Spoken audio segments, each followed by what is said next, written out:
Dear 12th standard students, in this video we are going to learn the fourth sum, fifth subdivision from the exercise 10.5. The question is solve the following differential equations: e power y plus 1 into cos x into dx plus e power y into sin x into dy equal to 0. So இது variable separable வருது. y term, x term எல்லாமே இன்டுல இருக்கு. So இதை நம்ம தனித்தனியா பிரிக்க முடியும். So first நம்ம இதுல ஏதாவது ஒரு term right side கொண்டு போங்க. So I am going to take this second term full right side கொண்டு போயிட்டேன் minus of e power y into sin x dy. இதுல dy கூட y term வச்சிரணும். So இந்த term இங்கே தான் இருக்கணும். இங்கே y term இருக்கு. So இது இன்டுல இருக்க term டிவைடிங் வந்துரும். இந்த இடத்துல sin x ன்றது இங்கே டிவைடிங் வந்துரும்.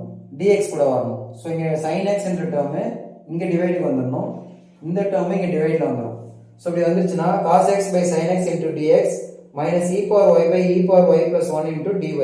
So dy கூட x term, dy கூட y term, dx கூட x terms தனியா வந்தாச்சு. Now integrating on both sides. So separate பண்ணியாச்சு. இதுக்கு பேர் தான் variable separable. So now integrating on both sides gives integration of cos x by sin x into dx equal to minus integration of e power y by e power y plus 1 into dy. So integrationல ஒரு formula இருக்கு.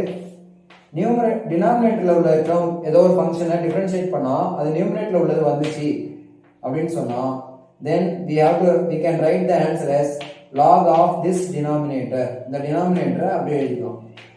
denominator differentiate பண்ணி numerator அப்படியே ஆப்டா வந்துச்சுனா so integrationல answer is log of the denominator அப்படின்றது rule. So அந்த formula படி இப்போ இங்க பாருங்க sin x டிஃபரன்ஷியேட் பண்ணா cos x கரெக்ட்டா வருது. Like that e power y plus 1 இந்த whole term denominator full differentiate பண்ணா e power y differentiate பண்ணா e power y 1 differentiate பண்ணா 0. So e power y கரெக்ட்டா வந்துருச்சு. So இங்க நம்ம ஆன்சர் எப்படி எழுதலாம்? log of this sin x. அந்த மாதிரி இந்த மைனஸ் அங்க போட்டுட்டு log of this denominator e power y plus 1 plus log c. So log இங்க ரைட் சைடுல ரெண்டு log இருக்கு. ஒன்னு பிளஸ்ல இருக்கு, ஒன்னு மைனஸ் டேர்ம் இருக்கு. So பிளஸ் டேர்ம் நியூமரேட்டர்லயும் மைனஸ் டேர்ம் டினாமினேட்டர்லயும் வந்துரும். log a minus log b னா எப்படி எழுதுவீங்க? log a by b logarithmic rule. இப்போ இந்த சைடு அந்த சைடு உள்ள log கேன்சல் ஆயிடும். you will get sin x equal to c by y e power y plus 1.